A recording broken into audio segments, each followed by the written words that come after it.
Há uma pergunta que atravessa séculos, desafia mentes e inflama corações. A Trindade faz sentido? Deus Pai, Deus Filho, Deus Espírito Santo. Três pessoas, uma só essência divina. Para muitos, isso parece uma contradição matemática, um enigma impossível de resolver. Para outros, é o fundamento de toda a fé cristã, a revelação mais profunda sobre quem Deus é. Mas será que a Trindade é realmente irracional? Ou será que nós, com nossa lógica limitada, é que ainda não compreendemos a grandeza do que foi revelado? Neste vídeo, vamos mergulhar nas Escrituras, na história da Igreja primitiva, nas respostas filosóficas e teológicas, e descobrir por que a Trindade não apenas faz sentido, mas define o próprio amor de Deus. Prepare seu coração, porque o que você está prestes a ouvir pode transformar para sempre a forma como você enxerga o Criador do Universo. Antes de começarmos, respire fundo. Estamos diante de um dos maiores mistérios da fé cristã. Mas mistério aqui não significa confusão. Significa profundidade. Significa que há mais verdade do que nossa mente finita pode conter de uma só vez. E isso, longe de ser fraqueza, é glória. Então vamos com humildade, com reverência, com desejo genuíno de entender o que Deus quis revelar sobre si mesmo. E lembre-se, a Trindade não é uma invenção humana, não foi criada em concílios para complicar a teologia. Ela está enraizada nas páginas sagradas da Bíblia, desde o princípio, desde antes da fundação do mundo. Vamos começar onde tudo começa, nas Escrituras Sagradas. Porque se a Trindade não estiver na Bíblia, então ela não tem autoridade sobre nós. Mas se ela estiver lá, revelada de forma clara ou velada, então nossa tarefa não é registá lá, mas compreendê-la. E a verdade é que a Trindade está presente desde a primeira linha da Bíblia até a última revelação de Cristo. Ela não é explícita no sentido de uma fórmula pronta, mas está tecida em cada página, em cada manifestação de Deus ao seu povo, em cada promessa cumprida em Jesus Cristo. No princípio, criou Deus os céus e a terra. Gênesis 1, versículo 1. A primeira frase da Bíblia já traz a palavra hebraica Elohim, que é plural, e logo em seguida, no versículo 2, lemos: E o Espírito de Deus se movia sobre a face das águas. Deus cria, e o Espírito age. Depois, no versículo 26, Deus diz: Façamos o homem à nossa imagem, conforme a nossa semelhança. Façamos nossa imagem, nossa semelhança. Quem é esse nós? Não é o plural majestático inventado por teólogos posteriores, porque o hebraico antigo não usava plural majestático dessa forma. É uma indicação misteriosa, mas real, de pluralidade dentro da unidade divina. Desde o primeiro capítulo da Bíblia, Deus se revela como um, mas não como uma solidão absoluta. E essa revelação continua. No Salmo 33, versículo 6 está escrito: Pela palavra do Senhor foram feitos os céus, e todo o exército deles pelo sopro da sua boca.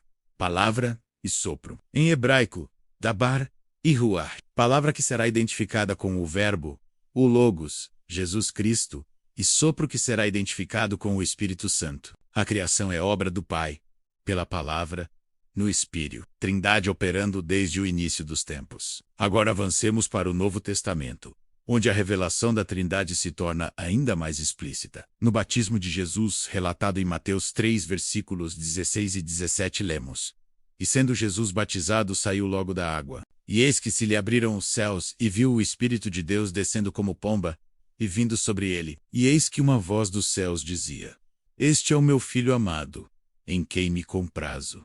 Aqui está a Trindade manifestada de forma inegável. O Filho está sendo batizado, o Espírito desce sobre ele, e o Pai fala dos céus. Três pessoas distintas, presentes ao mesmo tempo, agindo em perfeita unidade. E Jesus mesmo, antes de ascender aos céus, deu a ordem que chamamos de Grande Comissão. Mateus 28, versículos 19 e 20. Portanto, ide, fazei discípulos de todas as nações, batizando-os em nome do Pai, e do Filho, e do Espírito Santo, em nome, singular, não em nomes, mas em nome, um só nome divino, compartilhado por três pessoas. Isso não é coincidência, é revelação. Jesus não disse: batize em nome de Deus.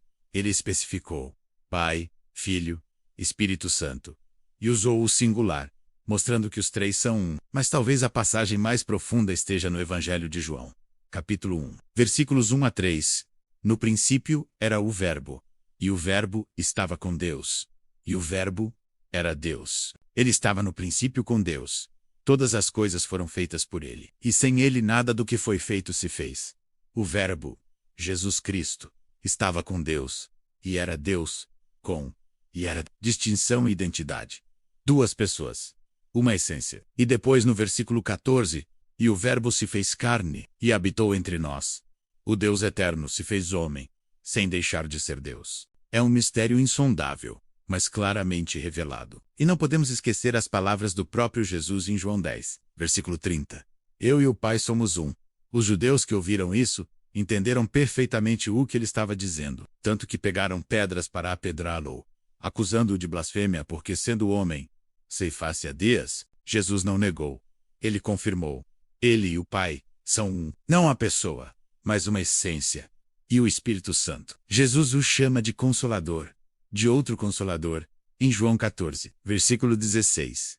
E eu rogarei ao Pai, e ele vos dará outro Consolador, para que fique convosco para sempre. Outro Consolador, não uma força impessoal, mas outra pessoa, da mesma natureza de Jesus, enviada pelo Pai, para habitar nos crentes. E no versículo 26 do mesmo capítulo, mas aquele Consolador, o Espírito Santo, que o Pai enviará em meu nome, esse vos ensinará todas as coisas.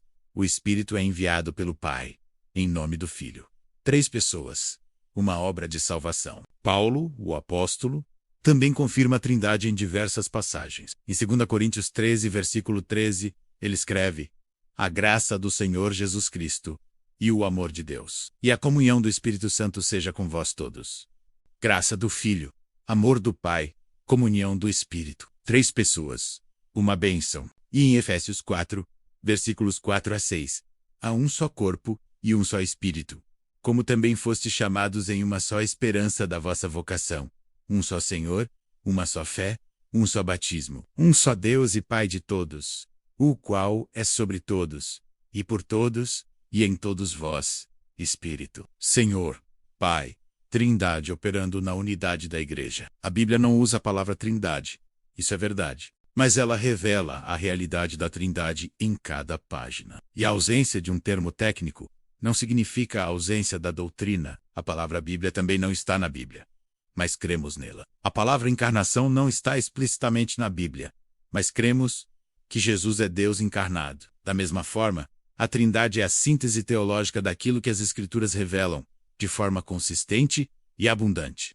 Então, quando alguém diz que a Trindade não está na Bíblia, está olhando apenas para a ausência de uma palavra, e não para a presença de uma verdade. A Trindade está em Gênesis, em João, em Mateus, em Coríntios, em Efésios, em Apocalipse. Está na criação, no batismo de Jesus, na grande comissão, na vida da igreja primitiva. Está onde quer que Deus se revele como Pai amoroso, Filho redentor e Espírito santificador. E aqui está a pergunta que quero fazer a você, que está assistindo agora.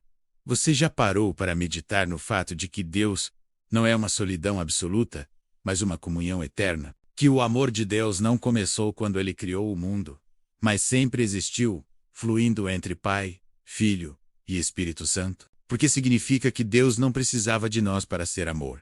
Ele sempre foi amor, e nós fomos convidados a participar desse amor eterno. Mas talvez você esteja pensando, se a Trindade está realmente na Bíblia, por que foi necessário um concílio em Nicéia, no ano 325, para defini-la? Será que a Igreja inventou a Trindade séculos depois de Cristo? Essa é uma acusação comum, mas completamente equivocada. A verdade é que a Trindade sempre foi de credo dos cristãos, desde o princípio, desde os apóstolos, desde os primeiros discípulos que caminharam com Jesus. O que o Concílio de Nicéia fez não foi inventar uma doutrina, mas defender a fé apostólica contra heresias que tentavam distorcê-la. Vamos voltar no tempo. Vamos até os primeiros cristãos, aqueles que foram ensinados diretamente pelos apóstolos, aqueles que morreram como mártires defendendo a divindade de Cristo e a realidade do Espírito Santo.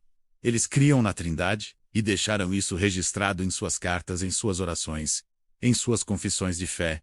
Inácio de Antioquia, que morreu mártir por volta do ano 107, escreveu em sua carta aos Efésios: há um só médico, carnal e espiritual, gerado e não gerado Deus em carne, vida verdadeira na morte, nascido de Maria e de Deus, primeiro passível e depois impassível, Jesus Cristo nosso Senhor. Inácio confessa que Jesus é Deus em carne, gerado e não gerado, ou seja, eterno em sua divindade, temporal em sua humanidade. Ele não está inventando nada. Está repetindo o que aprendeu dos apóstolos. Justino Mártir, que viveu no século II e morreu por Cristo, escreveu em sua primeira apologia: adoramos o Pai, e o Filho que veio dele, e o Espírito profético, honrando-os em razão e verdade. Adoramos. Não apenas respeitamos ou reconhecemos, mas adoramos. Justino não via problema em adorar 3 pessoas, porque entendia que eram um só Deus. E ele viveu muito antes de Niceia. Irano do Leong, discípulo de Policarpo, que por sua vez foi discípulo do apóstolo João, escreveu no século II. A igreja, embora dispersa por todo o mundo, recebeu dos apóstolos e seus discípulos esta fé e sodeias, Pai Todo-Poderoso, que fez o céu e a terra e o mar e tudo o que neles há, e em um só Jesus Cristo, o Filho de Deus, que se encarnou para nossa salvação, e no Espírito Santo. Irineu está transmitindo a fé que veio diretamente dos apóstolos, e essa fé já era trinitária. Tertuliano, no final do século II e início do III, foi o primeiro a usar o termo latino trinitas, trindade. Ele escreveu: todos são um, por unidade de substância, enquanto o mistério da economia que dispõe a unidade em trindade é preservado, dispondo o Pai, o Filho e o Espírito Santo. Tertuliano já usava a linguagem teológica, que seria confirmada em Niceia, mas ele não estava inovando, estava articulando o que a igreja já cria. Orígenes, no século III, escreveu: cremos que há 3 hipóstases, o Pai, o Filho e o Espírito Santo. Hipóstases, pessoas distintas. Orígenes tinha problemas teológicos em outras áreas, é verdade, mas quanto à trindade, ele refletia o consenso da igreja primitiva. Então, o que aconteceu em Niceia? Por que foi necessário um concílio? A resposta é simples. Porque um homem chamado Ário começou a ensinar uma heresia. Ário afirmava que Jesus Cristo era uma criatura, que houve um tempo em que o Filho não existia, que ele era inferior ao Pai. Isso contradizia tudo o que a igreja sempre havia crido, tudo o que as Escrituras revelavam, tudo o que os apóstolos ensinaram. E a heresia ariana começou a se espalhar, causando confusão e divisão. Foi então que o imperador Constantino convocou os bispos de todo o mundo cristão para se reunirem em Niceia e definirem claramente a fé apostólica. E o que eles fizeram? Não inventaram nada. Eles pegaram as Escrituras, pegaram a tradição dos apóstolos, pegaram os escritos dos pais da igreja e formularam o credo niceno, que confessa: creio em um só Deus, Pai Todo-Poderoso, Criador do céu e da terra, e em um só Senhor Jesus Cristo, Filho unigênito de Deus, gerado do Pai antes de todos os séculos, Deus de Deus, luz da luz, Deus verdadeiro de Deus verdadeiro, gerado, não criado, consubstancial ao Pai, e no Espírito Santo, Senhor que dá a vida, que procede do Pai e do Filho, e que com o Pai e o Filho é adorado e glorificado, consubstancial, homoousios, em grego, da mesma substância. Jesus não é uma criatura semelhante a Deus, ele é Deus. O Espírito Santo não é uma força impessoal, ele é Senhor que dá a vida, adorado e glorificado junto com o Pai e o Filho. Niceia não inventou a Trindade. Niceia defendeu a Trindade contra aqueles que tentavam destruí-la. E desde então, por mais de 1700 anos, a igreja cristã em todo o mundo, católica, ortodoxa, protestante, evangélica, pentecostal, tem confessado a mesma fé trinitária, porque essa fé não é uma invenção humana, é uma revelação divina. E quando você rejeita a Trindade, não está apenas discordando de um concílio, está rejeitando o testemunho das Escrituras, dos apóstolos, dos mártires, de toda a história do cristianismo. Mas ainda há objeções. Críticos da Trindade dizem: isso é matematicamente impossível. 1 mais 1 mais 1 não pode ser igual a 1. Se há 3 pessoas, há 3 deuses, não 1. Isso é politeísmo disfarçado. Isso contradiz a lógica básica. E se a Trindade contradiz a lógica, como pode ser verdade? Essas críticas parecem fortes à primeira vista, mas na verdade, revelam uma compreensão superficial, tanto da Trindade quanto da própria lógica. Porque a Trindade não afirma que 1 mais 1 mais 1 é igual a 1. Isso seria realmente uma contradição. O que a Trindade afirma é que há 3 pessoas que compartilham uma única essência divina. 3 quês. Compartilhando um quê? 3 quem? Compartilhando um o quê? Não é matemática simples, é ontologia, é a estrutura do próprio ser de Deus. Deixe-me explicar com uma analogia imperfeita, porque toda analogia sobre Deus é imperfeita, mas que pode ajudar a esclarecer. Pense no tempo. O tempo tem 3 dimensões: passado, presente e futuro. São 3 dimensões distintas. Você não pode confundi-las, mas todas são tempo. O passado não é o presente não é o futuro, mas todos são igualmente tempo. Ninguém diz que há 3 tempos. Dizemos que há um tempo em 3 dimensões. Da mesma forma, há um Deus em 3 pessoas. Ou pense no espaço. O espaço tem 3 dimensões: comprimento, largura e altura. Você não pode ter espaço sem as 3. Você não pode dizer que comprimento é largura, ou que largura é altura. São distintos, mas não há 3 espaços, há um espaço tridimensional. Assim é Deus, um ser divino, 3 pessoas. Ou ainda, pense na própria natureza humana como reflexo da imagem de Deus. Você é uma pessoa, mas tem mente, emoção e vontade. Você não é 3 pessoas, mas sua personalidade tem dimensões distintas que operam em unidade. Claro, essa analogia também é limitada, porque somos criaturas finitas e Deus é infinito. Mas o ponto é, realidades complexas não são contraditórias apenas porque transcendem a aritmética básica. A questão fundamental é esta: por que assumimos que Deus deve se encaixar nas categorias que usamos para descrever criaturas? Nós somos seres finitos, limitados, presos ao tempo e ao espaço. Deus é infinito, eterno, transcendente. Por que ele deveria ser tão simples quanto nós? Por que sua natureza deveria caber na nossa lógica limitada? Seria como uma formiga tentando entender física quântica. A incapacidade da formiga em compreender não torna a física quântica falsa, apenas revela que há realidades além da sua capacidade de apreensão. E aqui está algo crucial. A Trindade não viola a lei da não contradição. A lei da não contradição diz que algo não pode ser e não ser ao mesmo tempo e no mesmo sentido. A Trindade não diz que Deus é 1 e 3 no mesmo sentido. Deus é 1 em essência e 3 em pessoas. 1 no que, 3 no quem. Não há contradição.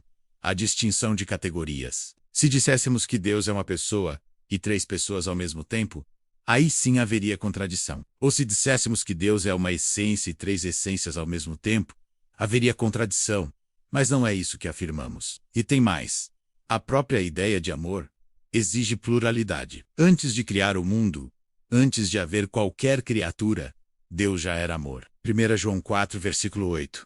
Deus é amor, não diz que Deus tem amor, diz que Deus é amor. Mas como Deus pode ser amor se não havia ninguém para amar? Se Deus fosse uma mônada solitária, uma unidade absoluta sem distinção interna, então, o amor de Deus só poderia começar quando ele criou alguém para amar. E isso significaria que Deus precisava da criação, que ele era incompleto sem nós. Mas isso contradiz tudo o que a Bíblia ensina sobre Deus ser autossuficiente, perfeito, completo em si mesmo. A Trindade resolve esse problema gloriosamente. Deus é amor, porque desde toda a eternidade, o Pai ama o Filho ama o Pai, e o Espírito Santo é o vínculo de amor entre eles. O amor de Deus não começou com a criação.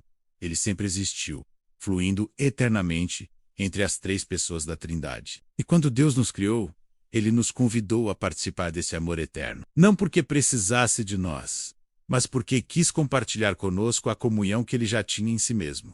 E é justamente aqui que a Trindade deixa de ser apenas uma doutrina abstrata e se torna o fundamento de toda a nossa salvação, de toda a nossa esperança, de toda a nossa vida cristã. Porque a Trindade não é apenas uma questão de teologia sistemática, é a revelação de quem Deus é e de como ele age para nos salvar. Cada pessoa da Trindade tem um papel específico na nossa redenção, mas todos operam em perfeita unidade, em perfeito amor, em perfeita harmonia. O Pai é aquele que planeja a salvação desde antes da fundação do mundo. Ime Efésios 1, versículos 4 e 5, Paulo escreve: como também nos elegeu nele antes da fundação do mundo, para que fôssemos santos e irrepreensíveis diante dele em amor. E nos predestinou para filhos de adoção, por Jesus Cristo para ser mesmo. Segundo o beneplácito de sua vontade, o Pai nos escolheu, nos amou primeiro, nos predestinou para sermos seus filhos. Mas ele não nos salvou sozinho, ele enviou o Filho. O Filho é aquele que executa a salvação, que se faz carne, que vive uma vida perfeita, que morre na cruz pelos nossos pecados, que ressuscita em glória, e vida eterna. João 3, versículo 16.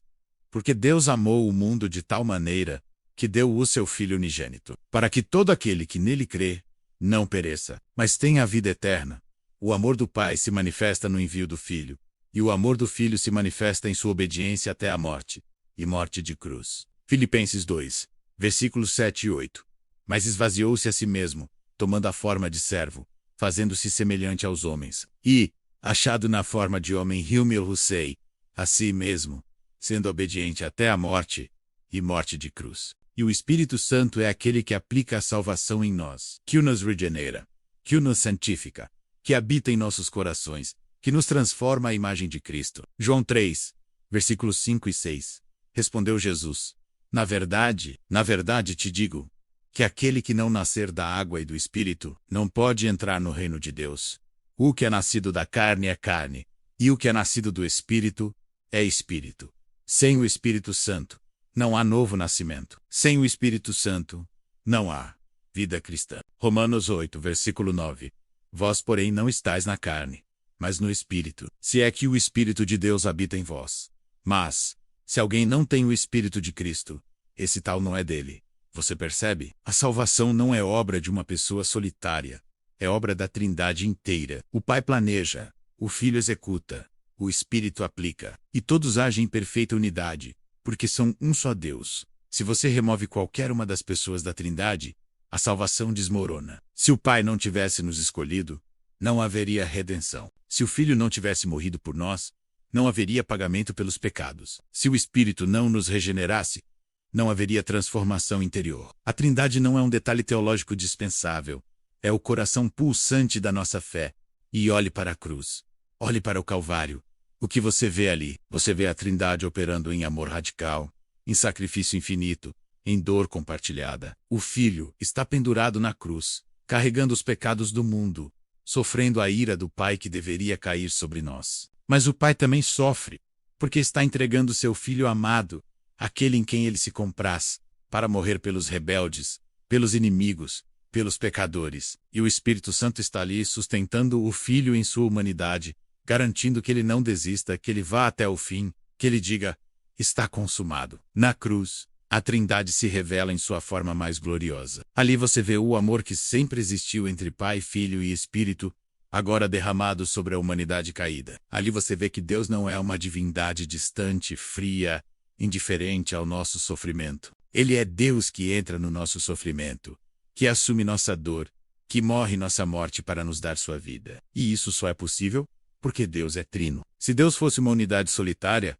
ele não poderia morrer por nós sem deixar de existir. Mas porque Deus é três pessoas em uma essência, o Filho pode morrer na cruz, enquanto o Pai permanece no céu, e o Espírito opera na terra. A Trindade torna a encarnação possível, torna a redenção real. E pense também na oração. Quando você ora, a quem você está orando? Ao Pai, em nome do Filho, no poder do Espírito Santo. Romanos 8, versículos 26 e 27. E da mesma maneira também o Espírito ajuda as nossas fraquezas, porque não sabemos o que havemos de pedir como convém, mas o mesmo Espírito intercede por nós com gemidos inexprimíveis. E aquele que examina os corações sabe qual é a intenção do Espírito, e é ele que, segundo Deus, intercede pelos santos. O Espírito intercede por nós. O Filho intercede por nós em Hebreus 7, versículo 25, e o Pai ouve. A oração é um ato trinitário. Você nunca está orando sozinho, você está entrando na comunhão eterna que existe entre Pai, Filho e Espírito Santo. E quando você adora a Deus, você está adorando o Pai, através do Filho, no Espírito. Efésios 2, versículo 18. Porque por ele ambos temos acesso ao Pai em um mesmo Espírito. Nossa adoração não é direcionada a um Deus genérico abstrato. É direcionada ao Pai, por meio de Cristo, no poder do Espírito. A adoração cristã é trinitária por natureza. E isso é maravilhoso, porque significa que quando você louva a Deus, você está participando da vida íntima de Deus, você está sendo convidado para dentro do amor que sempre existiu. Agora deixe-me fazer uma pergunta a você que está acompanhando até aqui. Como essa compreensão da Trindade muda a forma como você se relaciona com Deus? Como muda as suas orações? Como muda a sua adoração? Como muda a sua compreensão do amor de Deus por você? Pause um momento e reflita, porque essa não é apenas informação teológica. é transformação espiritual. E quero convidar você a deixar um comentário abaixo, compartilhando como a Trindade impactou sua fé, como ela mudou sua visão de Deus, como ela fortaleceu sua esperança. Estamos chegando ao final desta jornada, e talvez você ainda esteja pensando, mas eu ainda não compreendo completamente a Trindade. E sabe de uma coisa? Isso é perfeitamente normal, porque a Trindade é um mistério, não no sentido de algo confuso ou irracional, mas no sentido de algo tão profundo, tão glorioso, tão infinito, que nossa mente finita jamais esgotará sua riqueza. E isso não é fraqueza da doutrina, é a glória dela. Pense por um momento. Se você pudesse entender Deus completamente, se você pudesse colocá-lo dentro de uma caixinha mental, defini-lo totalmente, esgotá-lo em suas análises, então, ele não seria Deus. Ele seria apenas uma criatura maior que você. Mas Deus não é uma criatura. Ele é o Criador, o infinito, o eterno, aquele que habita em luz, inacessível, aquele diante de quem os serafins cobrem o rosto e clamam: Santo, Santo, Santo é o Senhor dos exércitos. Isaías 6, versículo 3. A Trindade é um mistério que ilumina, não que confunde. Ela ilumina porque nos mostra que Deus é amor em sua própria natureza, não apenas em suas ações. Ela ilumina porque nos mostra que fomos criados à imagem de um Deus que é comunhão, e por isso ansiamos por relacionamento, por comunidade, por amor. Ela ilumina porque nos mostra que a salvação não é obra de uma força impessoal, mas de três pessoas divinas que nos amam infinitamente e trabalham juntas para nos redimir. E sabe o que é mais glorioso? E que o Umdaya. Quando estivermos na presença de Deus, quando o vermos face a face, quando formos transformados à sua semelhança, nós finalmente compreenderemos. 1 Coríntios 13, versículo 12. Porque agora vemos por espelho em enigma, mas então veremos face a face. Agora conheço em parte, mas então conhecerei como também sou conhecido. Agora conhecemos em parte, então conheceremos plenamente. E o que é parcialmente revelado aqui será plenamente manifestado lá. Mas até esse dia chegar, vivemos pela fé. E a fé não é cega, não é irracional, não é um salto no escuro. A fé é a confiança em Deus, que se revelou nas Escrituras, que se manifestou em Jesus Cristo, que habita em nós pelo Espírito Santo. A fé é dizer: Senhor, eu não compreendo tudo, mas confio em Ti. Eu não posso explicar completamente a Trindade, mas creio nela porque Tu a revelaste. E essa revelação é suficiente para mim. A Trindade nos ensina humildade. Ela nos lembra que Deus é maior que nossa teologia, mais profundo que nossos sistemas, mais glorioso que nossas palavras podem expressar. E ao mesmo tempo, ela nos enche de alegria, porque esse Deus incompreensível se dignou a se revelar a nós, a nos amar, a nos salvar, a nos chamar de filhos. Que privilégio incrível é esse? E se alguém lhe disser que a Trindade não faz sentido, responda com mansidão e firmeza: a Trindade faz todo sentido dentro da revelação bíblica. Ela está enraizada nas Escrituras desde Gênesis até Apocalipse. Ela foi crida pela Igreja desde os apóstolos até hoje. Ela resiste ao escrutínio filosófico quando compreendida corretamente. E mais importante ainda, ela define o próprio amor de Deus, tornando possível a encarnação, a redenção, a santificação, a glorificação. Sem a Trindade não há cristianismo. Sem a Trindade não há evangelho. Então, meu irmão, minha irmã, abrace a Trindade. Não porque você compreende tudo, mas porque Deus se revelou assim. Adore o Pai que te escolheu. Adore o Filho que te redimiu.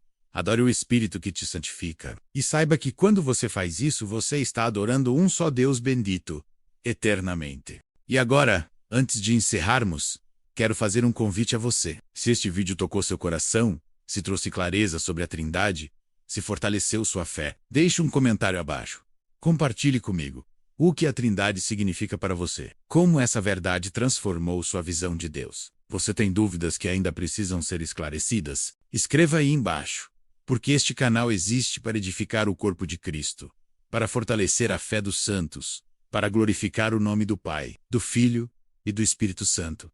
E se você ainda não conhece a Cristo, se ainda não experimentou o amor trinitário de Deus, hoje é o dia da sua salvação. O Pai te chama, o Filho morreu por você, o Espírito te convence. Não endureça seu coração. Arrependa-se dos seus pecados. Creia em Jesus Cristo como seu Senhor e Salvador, e você será salvo. Não por obras que você tenha feito, mas pela graça de Deus, mediante a fé em Cristo, pela obra do Espírito Santo. Romanos 10, versículos 9 e 10. Se com a tua boca confessares ao Senhor Jesus, e em teu coração creres que Deus o ressuscitou dentre os mortos, serás salvo. Visto que com o coração se crê para a justiça, e com a boca se faz confissão para a salvação. Escreva nos comentários: eu creio. Declare sua fé. Compartilhe seu testemunho. Ou se você tem dúvidas, perguntas, dificuldades, compartilhe também. Estamos aqui para caminhar juntos, para crescer juntos no conhecimento de Deus. E não se esqueça de se inscrever no canal, de ativar o sininho, de compartilhar este vídeo com seus irmãos, com seus amigos, com sua igreja, porque a verdade sobre a Trindade precisa ser proclamada, precisa ser defendida, precisa ser celebrada. Que o Deus de toda graça, o Pai de nosso Senhor Jesus Cristo, que nos chamou para a sua eterna glória em Cristo, Ele mesmo vos aperfeiçoe, confirme, fortifique e estabeleça. A Ele seja a glória e o poder para todo o sempre. Amém. E que a graça do Senhor Jesus Cristo, e o amor de Deus, e a comunhão do Espírito Santo sejam com todos vós. Amém.